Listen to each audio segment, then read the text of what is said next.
Hello students, so today's point of discussion is hybridization and steps involved in it. I mean steps involved in the process of hybridization.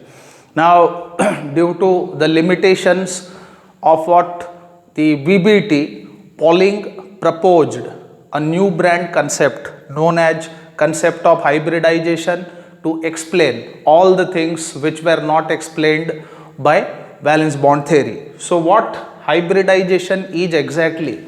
So remember, during the formation of any molecule, orbitals prefer to undergo hybridization first and then later overlapping and bond formation takes place. So what hybridization is exactly? It is the process of mixing and redistribution of atomic orbitals of valence shell of same atom to form new set of hybrid orbitals which have maximum symmetry and definite orientation, and this entire process is known as process of hybridization. So hybridization is what? It is the mixing, it is mixing and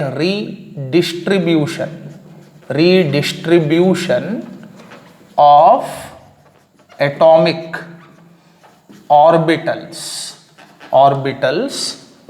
of valence shell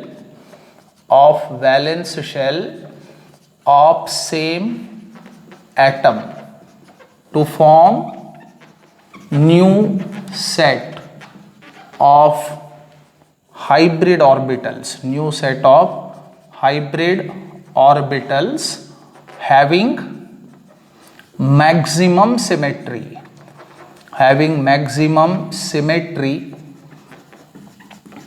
and definite orientation.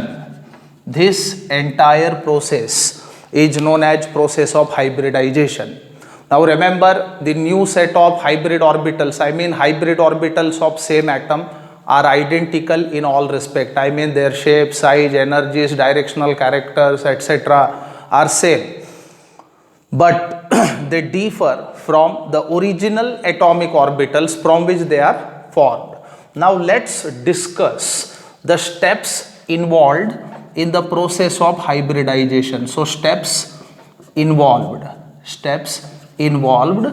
in process of hybridization. Now remember, hybridization is a step-wise process in which a very first step which is included is the formation of excited state. Now very important thing is what is excited state.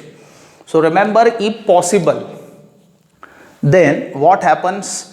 First of all, central atom prefer to undergo excitation. So what is excited state exactly? It is the transfer of electron from fulfilled lower energy orbital to the vacant higher energy orbital in the valence shell. So that is called as excitation. So for example, consider carbon. Its atomic number is 6. Electronic configuration is 1s2, 2s2, 2px1, 2py1 and 2pz0. So box diagrams which can be drawn in this manner. So this is the outermost shell of carbon which contains just 2 unpaired electrons. Now in this very case, 2pz orbital, which is higher energy orbital and it is vacant in valence shell.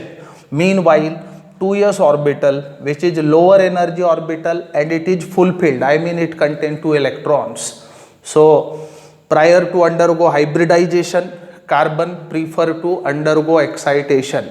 So what happens? It transfers, by absorbing energy, it transfers an electron from 2s orbital to the vacant 2pz orbital, and that state so obtained is called excitation. So excited state electronic configuration of carbon is 1s2, 2s1, 2px1, 2py1, 2pz1, and box diagrams which can be drawn in this manner. Now in excited state, carbon contain 4 unpaired electrons and hence tetravalency of carbon is explained. Similarly, consider boron having atomic number 5, electronic configuration 1s2, 2s2, 2px1, 2py0, 2pz0. Now in the valence shell of boron just one unpaired electron is there, but higher energy orbitals are vacant and lower energy orbital, that is 2s orbital, is fulfilled. It contains 2 electrons. So the 2s orbital promotes an electron to vacant 2py, and thereby electronic configuration in excited state of boron can be 1s2, 2s1, 2px1, 2py1, 2pz0. In this way, in valence shell there are 3 unpaired electrons and hence trivalency of boron is explained. Similarly, consider beryllium atomic number 4, electronic configuration 1s2, 2s2 and 2p0, that is 2px0, 2py0, 2pz0. Now p orbital is vacant but 2s orbital is fulfilled, so it promotes an electron to p orbital, thus excited state. Electronic configuration of beryllium which can be given in this manner, and in this case 2 unpaired electrons are there in the valence shell.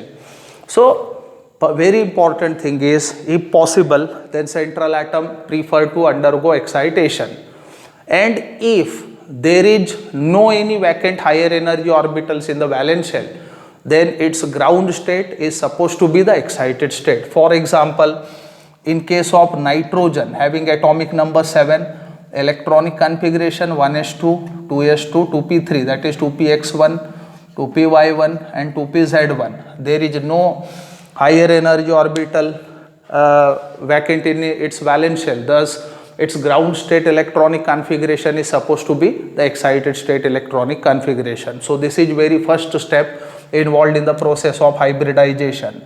Now second and very important step is mixing and recasting. Mixing and recasting of orbitals. Now remember, the atomic orbitals of same atom which is present in the valence shell. Remember, atomic orbitals belong to the valence shell can participate in the process of hybridization. So atomic orbitals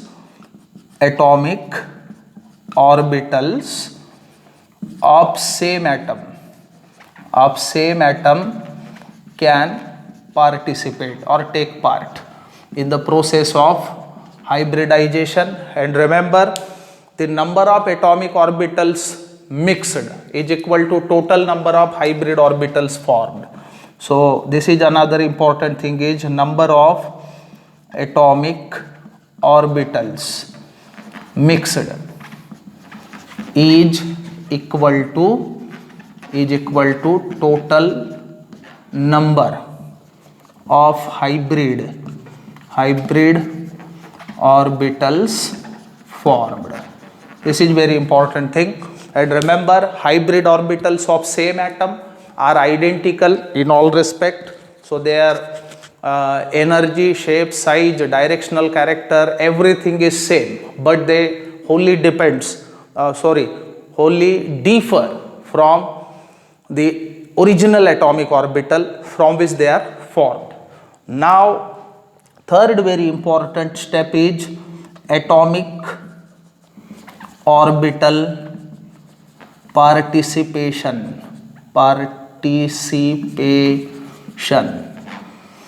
Now remember, the participating atomic orbitals must have nearly same energy.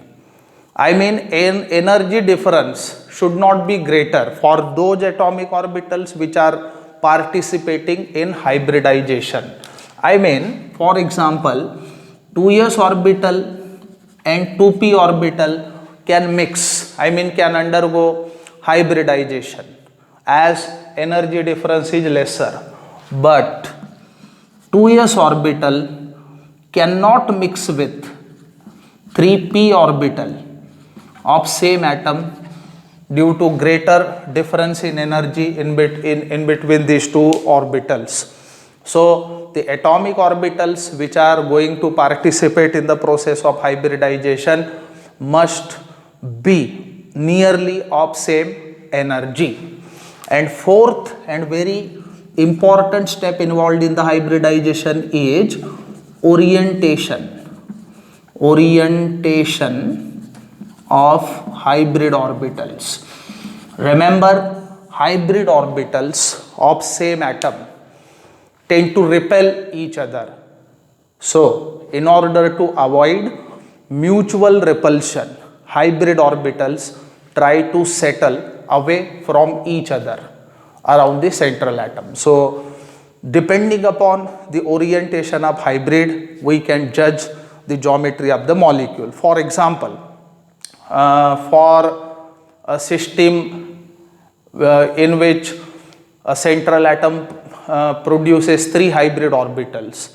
So best position for those 3 hybrid orbital so as to avoid mutual repulsion is to direct towards the 3 corners of equilateral triangle in case the molecule would have trigonal geometry likewise. So the geometry of resulting molecule depends upon the orientation of hybrids, and hybrid orbitals of same atom try to settle away from each other in order to avoid the mutual repulsion. So these are the steps involved in the process of hybridization. Thank you very much.